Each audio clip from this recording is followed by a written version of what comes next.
नमस्कार, मी आतिश कोल्हे आणि आज आपण LLBचा इंटेलेक्च्युअल प्रॉपर्टी राईट्स ह्या सब्जेक्टमधला आपण मॉड्यूल फर्स्ट डिस्कस करणार आहोत. दरवेळेसप्रमाणे आपल्याला या मॉड्यूलमध्ये काय शिकायचं आहे, काय अभ्यासाचं आहे हे जर आपल्याला कळलं तर पुढच्या गोष्टी सोप्या होत असतात. त्यामुळे आपण या मॉड्यूलमध्ये आपल्याला कोणते कोणते टॉपिक आहेत हे आपण आज डिस्कस करणार आहेत. या मॉड्यूलमध्ये आपल्याला एकूण 4 टॉपिक असणार आहेत. मॉड्यूलचं नाव आहे आपलं अंडरस्टँडिंग इंटेलेक्च्युअल प्रॉपर्टी.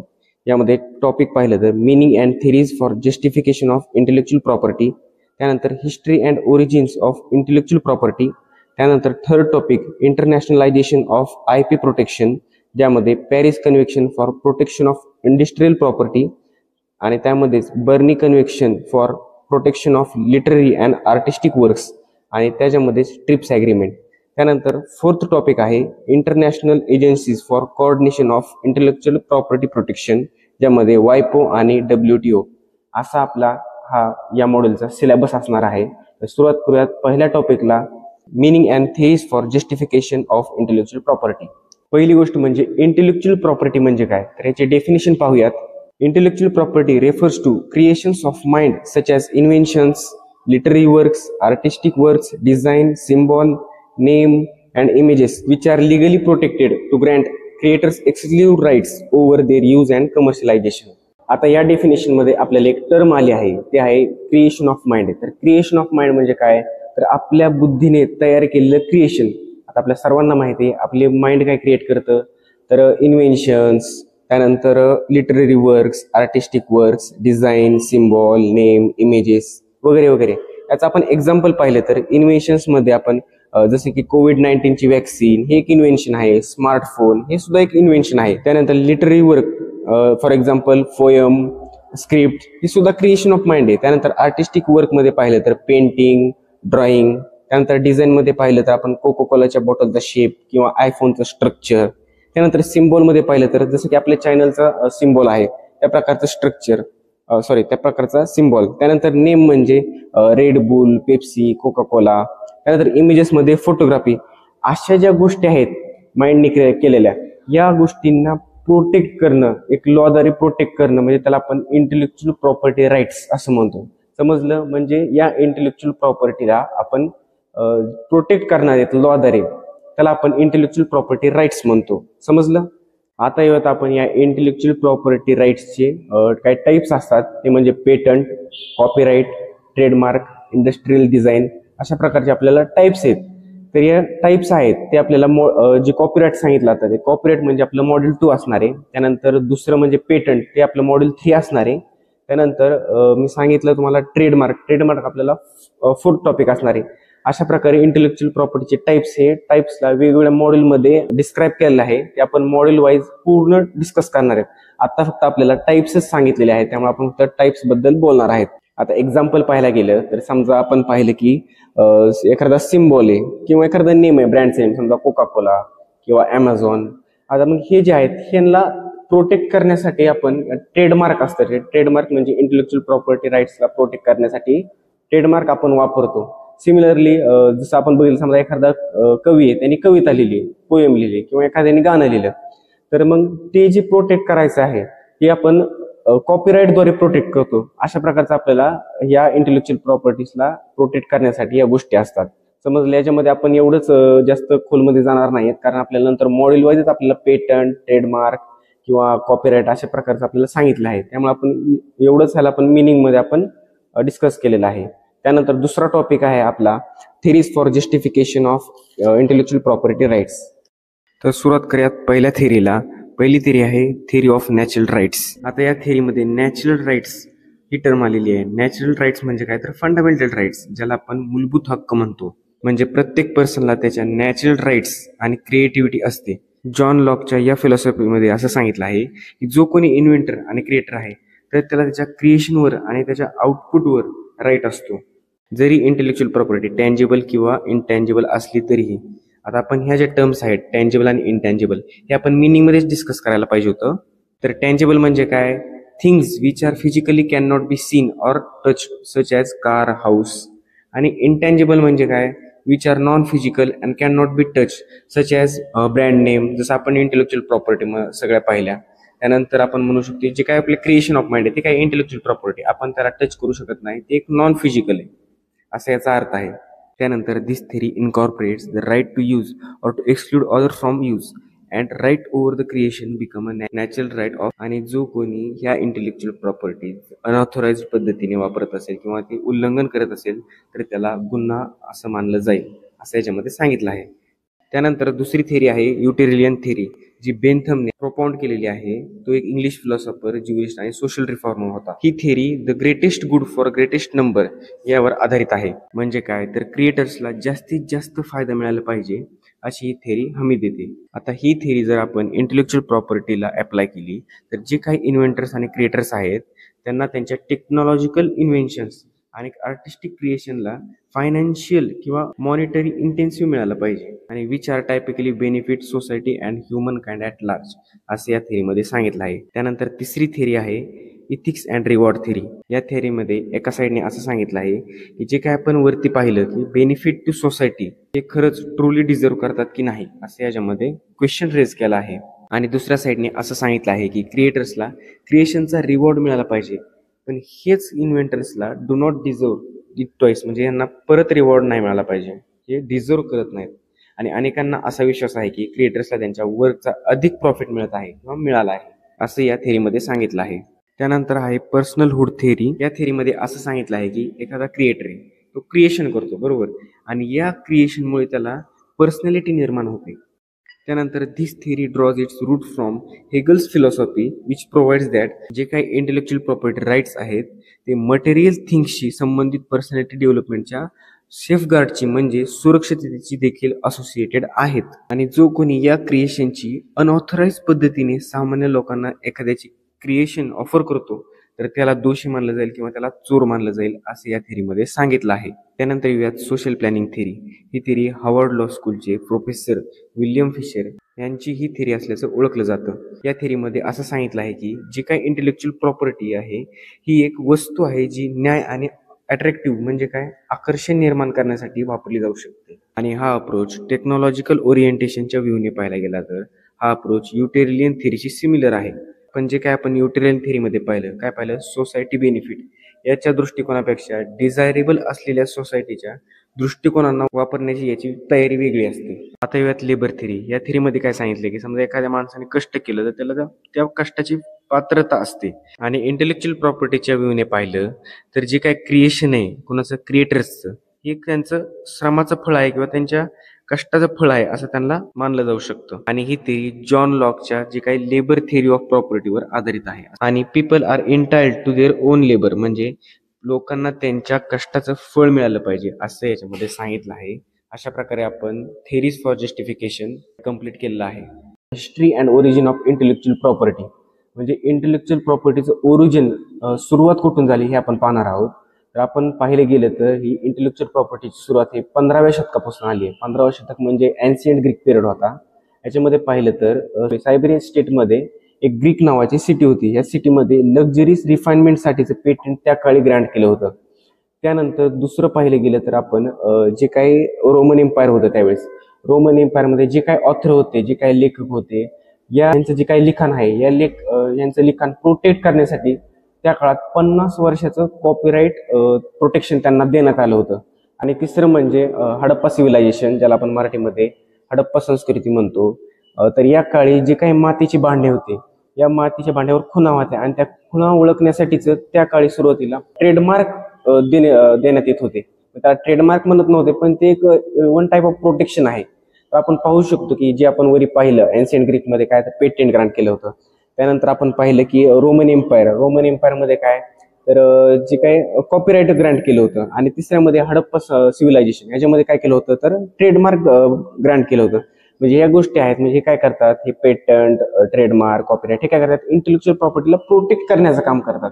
त्यामुळे आपण सांगू शकतो की बाबा 15व्या शतकात सुद्धा इंटेलेक्च्युअल प्रॉपर्टीचं ओरिजिन सांगितलं गेलं आहे. आता येऊयात 14 ते 17 सेंचुरीमध्ये जे काही इंटेलेक्च्युअल प्रॉपर्टीचं आपण ओरिजिन पाहणार आहेत. याच्यामध्ये ओरिजिन म्हणजे हिस्ट्री पाहणार आहेत. यामध्ये पाहिलं गेलं तर व्हेनिस आणि इटली यामध्ये इंडस्ट्रियल इन्व्हेन्शनला फर्स्ट रेकॉर्डेड पेटंट ग्रांट केलं होतं, ज्यामुळे आपण व्हेनिसला बर्थ ऑफ मॉडर्न आयपी सुद्धा म्हणतो. त्यानंतर 1623 मध्ये ब्रिटनमध्ये पहिला फॉर्मल पेटेंट कायदा लागू करण्यात आला, ज्यामध्ये इन्व्हेंटर्सला त्यांच्या इन्व्हेन्शनसाठी स्पेसिफिक पिरियड ऑफ टाइमसाठी त्यांना त्यांच्या जे काही क्रिएशन आहे ह्याला प्रोटेक्शन दिलं होतं. त्यानंतर 1710 मध्ये एक ब्रिटन कायदा, या कायद्याने रायटर्सला, लेखकाला त्यांच्या वर्कचं रिप्रोडक्शन आणि डिस्ट्रीब्युशन करण्याचे देखील राईट्स देऊन पहिला कॉपीराइट ऍक्ट एस्टॅब्लिश करण्यात आला. त्यानंतर 18व्या शतकामध्ये इंडस्ट्रियल रिव्होल्युशन आलं. बरोबर, या इंडस्ट्रियल रिव्होल्युशनमुळे ऍडव्हान्समेंट आली. ऍडव्हान्समेंटमुळे अधिक स्टँडर्ड पद्धतीने जे काही क्रिएशन ऑफ माइंड म्हणजे इंटेलेक्च्युअल प्रॉपर्टीज तयार करण्यात आल्या, किंवा मग आपण म्हणू शकतो की इन्व्हेन्शन्स तयार करण्यात आले. आणि या इन्व्हेन्शन्सला स्टँडर्डाइज पद्धतीने प्रोटेक्शन देण्यासाठी इंटेलेक्च्युअल प्रॉपर्टी लॉज अधिक स्टँडर्डाइज पद्धतीने तयार करण्यात आले.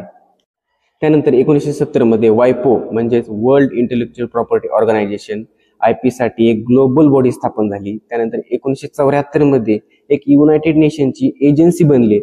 आणि लास्ट 1978 मध्ये पेटेंट ऑर्गनायझेशन ट्रिटी म्हणजे काय तर करार लॉन्च झाली. आणि एक वायपोची सर्वात मोठी आंतरराष्ट्रीय पेटेंट म्हणजे इंटरनॅशनल पेटेंट फायलिंग सिस्टीम बनली. आणि ग्लोबल लेवलला देखील IPचं प्रोटेक्शन सुलभ केलं. आणि अशा प्रकारे इंटेलेक्च्युअल प्रॉपर्टीची हिस्ट्री आणि ओरिजिन आपण पाहिली झाली. त्यानंतर येऊया थर्ड टॉपिक कडे, इंटरनॅशनलायझेशन ऑफ IP प्रोटेक्शन. आता इंटरनॅशनलायझेशन ऑफ IP प्रोटेक्शन याची आपण डेफिनेशन पाहिली गेली तर याचं डेफिनेशन म्हणजे the process of developing and applying international treaties, conventions, organisations to create global framework for protecting intellectual creations across national borders. म्हणजे राष्ट्रीय सीमेपलीकडे इंटेलेक्च्युअल प्रॉपर्टीचं प्रोटेक्शनसाठीचं जागतिक चौकट म्हणजे काय तर ग्लोबल फ्रेमवर्क तयार करण्यासाठी इंटरनॅशनल ट्रीटीज म्हणजे काय तर आंतरराष्ट्रीय करार. त्यानंतर कन्व्हेन्शन म्हणजे काय अधिवेशन, आणि ऑर्गनायझेशन म्हणजे काय तर संघटना विकसित करण्याची आणि लागू करण्याची प्रक्रिया म्हणजे इंटरनॅशनलायझेशन. समजलं? आता तुम्हाला पूर्ण लक्षात आलं असेल की आपल्याला आता काय शिकायचंय. म्हणजे जे काय क्रिएशन ऑफ माइंड आहे, इंटेलेक्च्युअल प्रॉपर्टी, याचं आपल्या भारतात तर प्रोटेक्ट होती येते, बरोबर, पण दुसऱ्या भारतामध्ये का आपली इंटेलेक्च्युअल प्रॉपर्टी प्रोटेक्ट झाली पाहिजे, यासाठी आपण इंटरनॅशनलायझेशन करतो. इंटरनॅशनलायझेशन कशाद्वारे होतं तर ट्रीटीजद्वारे. ट्रीटीज म्हणजे काय तर करार. त्यानंतर कन्व्हेन्शन म्हणजे काय, कन्व्हेन्शन म्हणजे अधिवेशन. आणि ऑर्गनायझेशन म्हणजे काय तर संघटना. याद्वारे जे काही आपल्या इंटेलेक्च्युअल प्रॉपर्टी राईट्स हे काय होतात तर सिक्युअर होतात, प्रोटेक्ट होतात.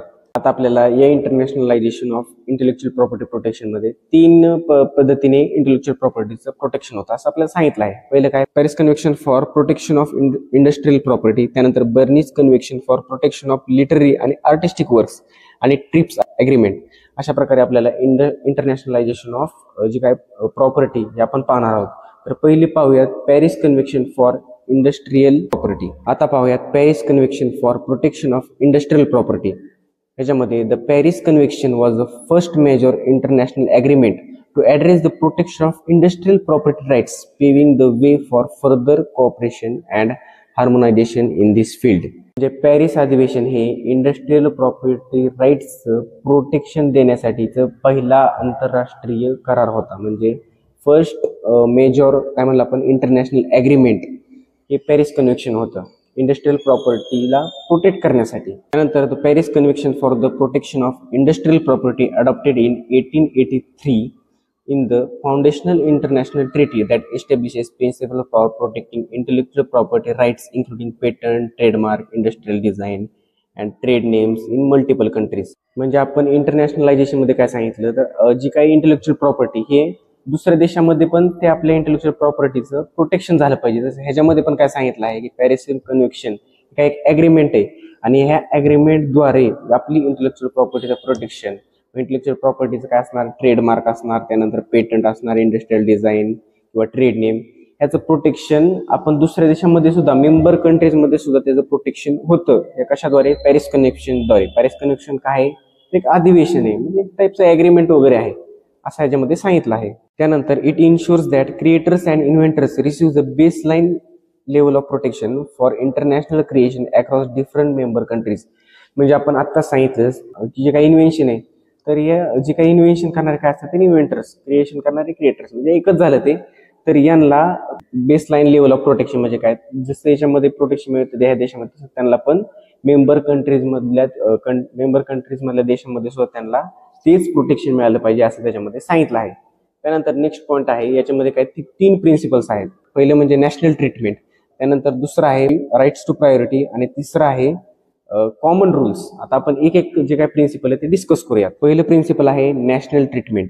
याच्यामध्ये member countries are obligated to provide the same level of protection to nationals of their member countries as they do to their own citizens for industrial property rights. For example, if a country offers a special tax incentive for its own pharmaceutical companies, a foreign pharmaceutical company operating in the same country would also be eligible for the same incentive just as if it were a domestic company. म्हणजे आपण आत्ता सांगितलं की काय, तर एखादी company, समजा यांनी काय सांगितलं, एखादी फार्मास्युटिकल कंपनी, त्याच्यामध्ये जे काय त्यांना टॅक्स मिळतंय किंवा टॅक्स भरावा लागतोय, तर दुसरी समजा फॉरेन कंट्री आपल्या भारतामध्ये आली तर त्या कंपनीला सुद्धा तेवढंच टॅक्स पे करावं लागणार, त्यांना काही जास्त पे करावं लागणार नाही, असं याच्यामध्ये सांगितलं गेले. म्हणजे काय नॅशनल ट्रीटमेंट जे आपण सांगितलं, म्हणजे सेम लेवल ऑफ प्रोटेक्शन मिळालं पाहिजे किंवा ट्रीटमेंट मिळाली पाहिजे असं त्याच्यामध्ये सांगितलं आहे. दुसरं प्रिन्सिपल आहे rights to priority. An applicant for the patent, trademark or industrial design in the member country can claim priority based on their first filing in another member country, providing they will provided the file within a specific time frame, जसं की 12 months of patent आणि 6 months for trademark and design. म्हणजे एखादा inventor त्याचं जे काही intellectual property किंवा त्याचं जे क्रिएशन आहे ते दुसऱ्या देशामध्ये सुद्धा तो एकतर हे करू शकतो, काय म्हणतात त्याला आपण नॅशनल ट्रीटमेंट घेऊ शकतो. त्यासोबत तो राईट टू प्रायोरिटी म्हणजे तो फर्स्ट फाईल करून किंवा माझं हे क्रिएशन आहे असं तो फाईल बी करू शकतो दुसऱ्या ह्याच्यामध्ये मेंबर कंट्रीमध्ये, and claim priority based on their first filing असं ह्याच्यामध्ये सांगितलं आहे. त्यानंतर तिसरे प्रिन्सिपल आहे कॉमन रूल्स. यामध्ये the convention also sets forth rules for specific aspect such as the protection of trade names and prevention of unfair business practices. एक्झाम्पलमध्ये पाहिलं तर the company that invents the car more efficient battery technology for electric cars would seek a patent to prevent competitors from making, using or selling that specific battery for 20 years. एखादी company त्यांनी काय केलं, electric car तयार केली. Electric कारमध्ये त्यांचं battery invention होतं, म्हणजे त्यांनी नवीन टाईपची किंवा काहीतरी त्यांचं क्रिएशन करून त्यांनी बॅटरी तयार केली. तर दे कॅन ग्रांट पेटंट, म्हणजे ती पेटंट ग्रांट करू शकतात की बाबा आमची जी क्रिएशन आहे दुसऱ्या कंपनीने वापरून नाही. म्हणजे त्याच्यामध्ये आपला शब्द काय दिला आहे की बाबा अनफेअर बिझनेस प्रॅक्टिसेस, की बाबा अनफेअर बिझनेस प्रॅक्टिसेस होऊ नये म्हणून ते देखील पेटंट ग्रांट करू शकतात असं याच्यामध्ये पॅरिस कन्व्हेन्शन मध्ये आपल्याला सांगितलं आहे. त्यानंतर दुसरं आहे Berne's convention for protection of literary and artistic works. The Berne convention is a international copyright treaty was adopted in Berne, Switzerland on September 9 in 1886 that establishes minimum standards for copyright protection for literary and artistic work across the member countries. त्याप्रमाणे आपल्याला Paris convention मध्ये काय पाहिलं की बाबा protection of industrial property, त्याचप्रमाणे Bernays convention मध्ये फक्त लिटररी वर्क आणि आर्टिस्टिक वर्क्सला दुसऱ्या देशामध्ये सुद्धा प्रोटेक्शन मिळावं ह्यासाठी याचा उपयोग आहे. म्हणजे काय आपण याचा टॉपिकचं नावच काय, इंटरनॅशनलायझेशन. इंटरनॅशनलायझेशन मध्ये पॅरिस कन्व्हेन्शन पाहिलं, त्यानंतर आपण बर्नी कन्व्हेन्शन पाहिलं. तर हे बर्नी कन्व्हेन्शन काय करते की बाबा प्रोटेक्शन ऑफ काय, लिटररी वर्क आणि आर्टिस्टिक वर्क कुठं, तर बाबा दुसऱ्या देशामध्ये सुद्धा, असा याचा अर्थ आहे. आता लिटररी वर्क मध्ये आपण काय पाहिले की बाबा एखादी पोएम लिहिली, एखाद्याने गाणं लिहिलं, एखाद्याने समजा स्क्रिप्ट लिहिली, तर याला देखील जे काय मेंबर कंट्रीज ह्याच्यामध्ये सुद्धा त्यांना प्रोटेक्शन मिळावं असं याच्यामध्ये सांगितलेलं आहे. आणि आर्टिस्टिक वर्क म्हणजे काय की बाबा समजा एखाद्याने आर्ट तयार केलं, एखाद्या ड्रॉइंग काढली, पेंटिंग काढली, या गोष्टीला दुसऱ्या देशामध्ये सुद्धा प्रोटेक्शन मिळालं पाहिजे. यामुळे बर्नी कन्व्हेन्शनचा ह्याचा उपयोग आहे किंवा याच्याद्वारे होतं. कन्व्हेन्शन म्हणजे काय, अधिवेशन म्हणजे ट्रीटी, याद्वारे एक प्रोसेस आहे इंटरनॅशनलायझेशन करण्याची असं याच्यामध्ये सांगितलं आहे. या बर्नी कन्व्हेन्शन मध्ये देखील काही प्रिन्सिपल्स आहेत. पहिला आहे काय की इंटरनॅशनल ट्रीटमेंट. इंटरनॅशनल ट्रीटमेंट मध्ये आपण पाहिले की बाबा the work originated in the one member country must be protected by the other member countries in the same way that they protect the work of their own national. म्हणजे आपण जे Paris convention मध्ये पाहिले की बाबा जे काय protection तुम्हाला नॅशनल मध्ये मिळते, तुमच्या जे राष्ट्रात मिळते, ते सुद्धा तुम्हाला दुसऱ्या देशामध्ये सुद्धा तेच टाईपचं प्रोटेक्शन तुम्हाला मिळालं पाहिजे. म्हणजे काय, बेसलाईन लेवल ऑफ प्रोटेक्शन तुम्हाला मिळालं पाहिजे. दुसरं प्रिन्सिपल काय आहे तर ऑटोमॅटिक प्रोटेक्शन.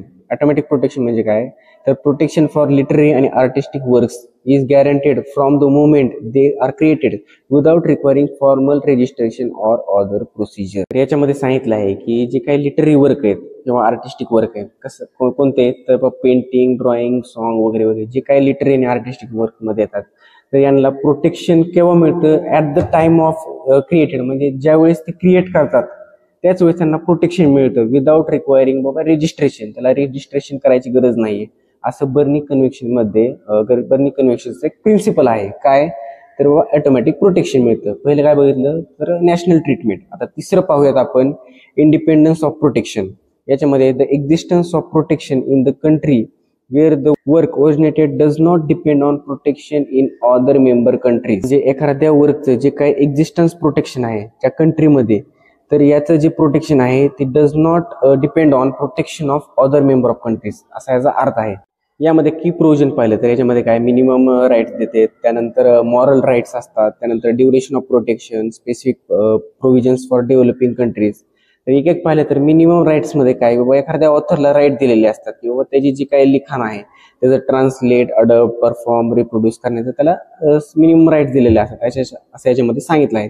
त्यानंतर मॉरल राईट्स म्हणजे काय एखाद्या ऑथरला त्याचं जे काही क्रिएशन आहे त्याला देखील मॉरल राईट्स दिलेले असतात असं सांगितलं आहे. त्यानंतर ड्युरेशन ऑफ प्रोटेक्शन मध्ये काय सांगितले किंवा त्याचं जे काही एखाद्या ऑथरचं जे काही क्रिएशन आहे या क्रिएशनला कितपत प्रोटेक्शन मिळालं पाहिजे किंवा कितपर्यंत प्रोटेक्शन द्यायचं आपल्याला एका टाइम पिरियड पर्यंत प्रोटेक्शन देते असं याच्यामध्ये सांगितलं आहे. Specific provision for developing countries मध्ये पाहिलं गेलं तर या कन्व्हेन्शन मध्ये स्पेशल प्रोव्हिजन ऍड केलेले असतात डेव्हलपिंग कंट्रीसाठी असिस्ट करण्यासाठी, प्रोव्हाइडिंग कॉपीराइट प्रोटेक्शन असे याच्यामध्ये जे काही की प्रोव्हिजन होते. आता येऊयात आपल्या तिसरे इंटरनॅशनलायझेशन मध्ये. आता येऊयात TRIPS agreement. The TRIPS trade related aspects of intellectual property rights agreement is a core component of the World Trade Organization and represent a significant step towards the internationalization of intellectual property protection. म्हणजे आपल्याला trips काय आहे तर trips एक world trade ऑर्गनायझेशनचा एक core concept आहे किंवा component आहे तो एक, आणि तो काय करतो इंटेलेक्चुअल प्रॉपर्टीला इंटरनॅशनलाइज करतो असं आपल्याला सांगितलं आहे. त्यानंतर दुसरा पॉइंट आहे it establishes minimum standard for IP protection and enforcement across WTO म्हणजे world trade organisation member countries aiming to harmonise IP rules and facilitate the international trade. याचा अर्थ असा आहे की बाबा जे काय पॅरिस कन्व्हेन्शन मध्ये आपण आणि बर्निस कन्व्हेन्शन मध्ये पाहिले की बाबा हे काय करत होते मिनिमम स्टँडर्ड प्रोटेक्शन देत होते किंवा मिनिमम राईट देत होते, किंवा जसं आपण पाहिलं की समजा एखादा लेखक आहे त्या लेखकाला काय प्रोटेक्शन दिलं होतं की बाबा त्यालाच विचारून किंवा त्याला प्रोटेक्शन काय दिलं होतं की त्याचं जे आर्ट आहे किंवा त्याचं जे क्रिएशन आहे त्या क्रिएशनला ट्रान्सफॉर्म करण्यासाठी किंवा आपण म्हणतो की त्याला कॉपी करण्यासाठी किंवा त्याला परमिशन किंवा त्याला प्रोटेक्शन दिलेलं होतं. तसंच ट्रिप्स अग्रीमेंट सुद्धा याच प्रकारे एखाद्या इंटेलेक्च्युअल प्रॉपर्टीला एखाद्या क्रिएशनला प्रोटेक्शन देतं असं याच्यामध्ये सांगितलं आहे. आणि दुसरी टर्म काय ते हार्मोनाइज द IP रूल्स म्हणजे पूर्ण जे काय एखाद्या क्रिएशनला प्रोटेक्शन करायचंय या क्रिएशनला पूर्ण त्याचे लॉज हार्मोनाइज केले म्हणजे एकत्रित करून त्या क्रिएशनला प्रोटेक्ट करणे म्हणजे हार्मोनाइज करणे. याच्यामध्ये काय जास्त अवघड नाहीये. आता याच्यामध्ये आपण आस्पेक्ट्स बघितले किंवा की प्रोव्हिजन्स बघितले किंवा की प्रिन्सिपल्स पाहिले त्याच्यामध्ये काय मिनिमम स्टँडर्ड म्हणजे काय एखाद्या इंटेलेक्च्युअल प्रॉपर्टीला एखाद्या क्रिएशनला पेटंट देणे, प्रोटेक्शन देणे म्हणजे काय पेटंट, कॉपीराइट, ट्रेडमार्क अशा प्रकारे त्याला मिनिमम स्टँडर्ड प्रोव्हाइड करणे. त्यानंतर आहे नॅशनल ट्रीटमेंट. आपण मगापासून तेच पाहत आहोत किंवा एखादं जे क्रिएशन त्या देशामध्ये त्याला जेवढं प्रोटेक्शन मिळतं तेवढं दुसऱ्या देशामध्ये पण त्याला मिळालं पाहिजे प्रोटेक्शन असा याचा अर्थ आहे. त्यानंतर आहे इन्फोर्समेंट प्रोव्हिजन म्हणजे काय TRIPS include provisions for the enforcement IP rights requiring WTO members to establish domestic procedures and remedies for addressing infringement. Berne's convention मध्ये आपण काय सांगितलं की जे प्रोव्हिजन ह्याच्यामध्ये जे काय डेव्हलपिंग कंट्रीज मध्ये आपण स्पेशल प्रोव्हिजन लावल्या होत्या कशामध्ये तर कन्व्हेन्शन मध्ये, तसंच या प्रकारमध्ये सुद्धा ट्रिप्स मध्ये काही प्रोव्हिजन असतात फॉर कशाला इन्फोर्समेंट ऑफ IP राइट्सला, आणि यासाठी रिक्वायर काय असतं WTO मेंबर्स म्हणजे वर्ल्ड ट्रेड ऑर्गनायझेशनचे मेंबर्स असतात कशासाठी to establish domestic procedures and remedies for addressing infringement असं याच्यामध्ये सांगितलं आहे. त्यानंतर काय डिस्प्यूट सेटलमेंट म्हणजे तुम्हाला लक्षात आलं असेल की जे काही मेंबर कंट्रीजमध्ये डिस्प्यूट होऊ नयेत किंवा एखाद्या क्रिएशनमुळे डिस्प्यूट होऊ नयेत त्याच्यामुळे सुद्धा ह्याचा ट्रिप्स अग्रीमेंटचा यूज असतो किंवा ह्याच्यामध्ये हेल्प होते. त्यानंतर टेक्नॉलॉजी ट्रान्सफर अँड कोऑपरेशन त्याच्यामध्ये पण आपण पाहिलं की बाबा the agreement also includes provision of technology. या कन्व्हेन्शन मध्ये म्हणजे या अग्रीमेंटमध्ये काही प्रोव्हिजन्स असतात कशाची टेक्नॉलॉजी रिलेटेड ट्रान्सफर रिलेटेड ते सुद्धा प्रोटेक्शन देतात, दुसरं काय नाही त्याच्यामध्ये. आणि नंतर काय integration with the multilateral trading systems. अशा प्रकारे आपण ट्रिप्स ॲग्रीमेंटचं जे काही की प्रिन्सिपल्स पाहिले. आता येऊयात आपल्या लास्ट टॉपिककडे, international agencies for coordination of IP protection. म्हणजे काय, वायपो आणि WTO. जे वायपो म्हणजे काय, वर्ल्ड इंटेलेक्च्युअल प्रॉपर्टी ऑर्गनायझेशन, आणि दुसरं म्हणजे काय, WTO म्हणजे वर्ल्ड ट्रेड ऑर्गनायझेशन, जे आपण ट्रिप्स ॲग्रीमेंटमध्ये पाहिलं. ट्रिप्स ॲग्रीमेंट काय, त्याचं एक कोर कॉम्पोनंट आहे कशाचा, WTOचा. कोण, तर आपण आता काय सांगितलं, ट्रिप्स ॲग्रीमेंट, असं त्याचं कनेक्शन आहे. Several international agencies plays a crucial role in coordinating and promoting intellectual property protection globally. म्हणजे जे काय आपण इंटेलेक्च्युअल प्रॉपर्टी बघत आलो, तर याचं आपण काय केलं, इंटरनॅशनलायझेशन केलं. तर इंटरनॅशनलायझेशन हे एजन्सीजद्वारे होतं. म्हणजे जे काय आपण पाहिले, वायपो आणि WTO पाहिले, याद्वारे जे काही इंटरनॅशनलायझेशन होतं त्याला कोऑर्डिनेटिंग आणि प्रमोटिंग करण्याचं काम हे एजन्सीज करत असतात. तर आपल्याला यावेळेस दोन एजन्सीज सांगितल्यात. पहिली काय, वायपो, आणि दुसरी आहे WTO. वायपो म्हणजे काय, वर्ल्ड इंटेलेक्च्युअल प्रॉपर्टी ऑर्गनायझेशन. आता वायपो मध्ये काय, the world intellectual property organization and UN agency. UN म्हणजे काय, United nation agency is the primary body for international cooperation of intellectual property, offering services, policy guidelines and information exchange. याचा अर्थ खूप simple आहे. याचा अर्थ म्हणजे वर्ल्ड इंटेलेक्च्युअल प्रॉपर्टी ऑर्गनायझेशन एक UN म्हणजे युनायटेड नेशनची एजन्सी आहे, आणि प्रायमरी बॉडी कशासाठी, इंटेलेक्च्युअल प्रॉपर्टीचं इंटरनॅशनलायझेशन कोऑपरेशन करण्यासाठी याचा उपयोग होतो, किंवा हे याचं काम आहे ते. आणि नंतर काय, ऑफरिंग सर्व्हिसेस, पॉलिसी गाईडलाईन्स आणि इंटरनॅशनल एक्सचेंज, म्हणजे या गोष्टींना इंटेलेक्च्युअल प्रॉपर्टीला जे काय सर्व्हिसेस, पॉलिसी गाईडलाईन्स किंवा इन्फॉर्मेशन एक्सचेंज करण्याचं हे याचं काम असतं. याच्यामध्ये एवढंच आहे, दुसरं काय नाही. वायपो plays a vital role in facilitating cooperation among its member state on intellectual property related matters, ensuring that the international IP system keeps pace with the changing world. म्हणजे जे काही मेंबर कंट्रीज आहेत, आणि या मेंबर कंट्रीजमध्ये जे काही IP related matters आहेत, या IP रिलेटेड मॅटर्सला कॉपरेशन करतात. कॉपरेशन करण्याचं जे काही काम आहे ते वायपोचं आहे, असं याच्यामध्ये सांगितलं आहे. तिसरा पॉईंट म्हणजे वायपो helps creators, inventors and business to protect their IP protections किंवा IP rights across borders, facilitate the international registration of trademark and design and support the development of IP law policy. याच्यामध्ये काय सांगितलं आहे की जे काय वायपो आहे, वायपो काय करतात, क्रिएटर्स, इन्व्हेंटर्सला किंवा बिझनेसमॅनला त्यांचे जे काय क्रिएशन आहे त्या क्रिएशनला प्रोटेक्ट करण्याचं जे हेल्प करतात, आपण हेल्प शब्द त्याच्यामध्ये वापरला आहे. आणि फॅसिलिटेट करतात काय, इंटरनॅशनल रजिस्ट्रेशन ऑफ ट्रेडमार्क किंवा काय एखाद्या इंटरनॅशनल किंवा एखाद्या IPचं इंटेलेक्च्युअल प्रॉपर्टीचं ट्रेडमार्क करणे, पेटंट घेणे, किंवा मग एखादा आपण हे करू शकतो, आपण रजिस्ट्रेशन करणे. रजिस्ट्रेशन करण्याचं, फॅसिलिटेट करण्याचं काम हे वायपो करतं. आणि त्यानंतर development, support the development of IP law and policy म्हणजे काय, आणि याच सोबत जे काही इंटेलेक्च्युअल प्रॉपर्टी लॉज तयार करण्याचं, डेव्हलपमेंट करण्याचं सुद्धा हे वायपोचं काम असतं, असं याच्यामध्ये सांगितलं आहे. त्यानंतर याच्यामध्ये बऱ्याच गोष्टी दिल्या आहेत की वायपो provide the global forum for IP policy discussions, offer services to protect and promote IP rights internationally and act as a hub for IP information and data. त्यानंतर जी काही इंटेलेक्च्युअल प्रॉपर्टी सिस्टीम आहे, ही सिस्टीम पूर्ण एकदम balanced आणि effective पद्धतीने चालवत, त्यामुळे वायपोचा खूप ह्याच्यामध्ये रोल असतो. त्यानंतर प्रत्येक क्रिएटरला त्याच्या इन्व्हेन्शनचा आणि त्याच्या क्रिएटिव्हिटीचं बेनिफिट मिळावं यासाठी सुद्धा वायपोचा खूप मोठा रोल असतो. त्यानंतर वायपो manages and administer the numerous international treaty related to patent, trademark, industrial design, copyright आणि वेगवेगळे, म्हणजे आपण डिस्कस केले काय, एखाद्या इंटेलेक्च्युअल प्रॉपर्टीला ट्रेडमार्क, पेटेंट, इंडस्ट्रियल डिझाईन वगैरे वगैरे प्रोटेक्शन देण्याचं काम हे वायपो करतं. याच्यामध्ये एवढंच सांगितलं आहे. त्यानंतर येऊया दुसऱ्या इंटरनॅशनल एजन्सीजकडे, जे आहे world trade organization. World Trade Organization plays a significant role in coordinating the international protection of IP through the agreement on trade-related aspects on intellectual property rights. म्हणजे ट्रिप्स आपण वरती डिस्कस केलं काय, किंवा ट्रिप्स ॲग्रीमेंट. ट्रिप्स ॲग्रीमेंट काय आहे, component आहे कशाचा, वर्ल्ड ट्रेड ऑर्गनायझेशनचा. वर्ल्ड ट्रेड ऑर्गनायझेशन काय, किंवा एखादी एजन्सी आहे, ती एजन्सी काय करते, तर जे काय क्रिएशन आहे किंवा इंटेलेक्च्युअल प्रॉपर्टी आहे याचं इंटरनॅशनलायझेशन करते, असं याचा अर्थ आहे. काय अवघड नाहीये हे. आता याच्यामध्ये इम्पॉर्टंट पॉईंट्स पाहिले तर याच्यामध्ये काय तेच आहे जे आपण वायपो मध्ये पाहिलं. वायपो मध्ये काय पाहिलं, डिस्प्यूट सेटलमेंट.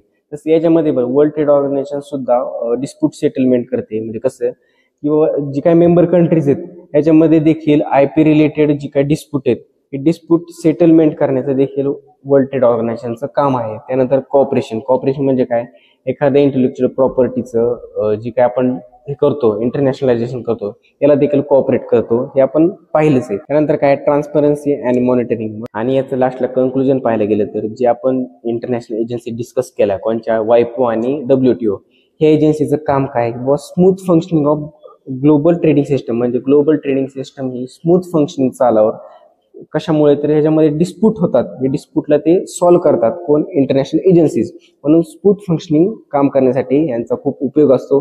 त्यानंतर जे काय इंटेलेक्च्युअल प्रॉपर्टीचं प्रोटेक्शन करणे, क्रिएशन ऑफ माइंडचं प्रोटेक्शन करणे, याचा देखील ह्याच्यामध्ये खूप मोठा वाटा आहे.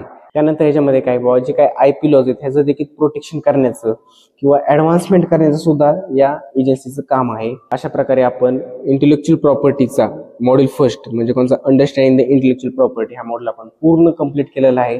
आता याच्या नोट्स तुम्हाला पाहिजे असेल तर आपल्या व्हॉट्सअप ग्रुप जॉईन करा, लिंक आपल्या बायोमध्ये दिलेली आहे. या लिंकमध्ये तुम्ही टच करून तुम्ही डायरेक्ट ग्रुपमध्ये ऍड होऊ शकता, ज्यामुळे तुम्हाला फ्री नोट्स मिळणार आहेत एकदम ब्रीफली. म्हणजे तुम्ही एक्झाममध्ये सुद्धा त्याचा वापर करू शकता. अशा प्रकारचे आपण नोट्स तयार केलेले आहेत. तर मग भेटूयात आपल्या दुसऱ्या व्हिडिओमध्ये. धन्यवाद.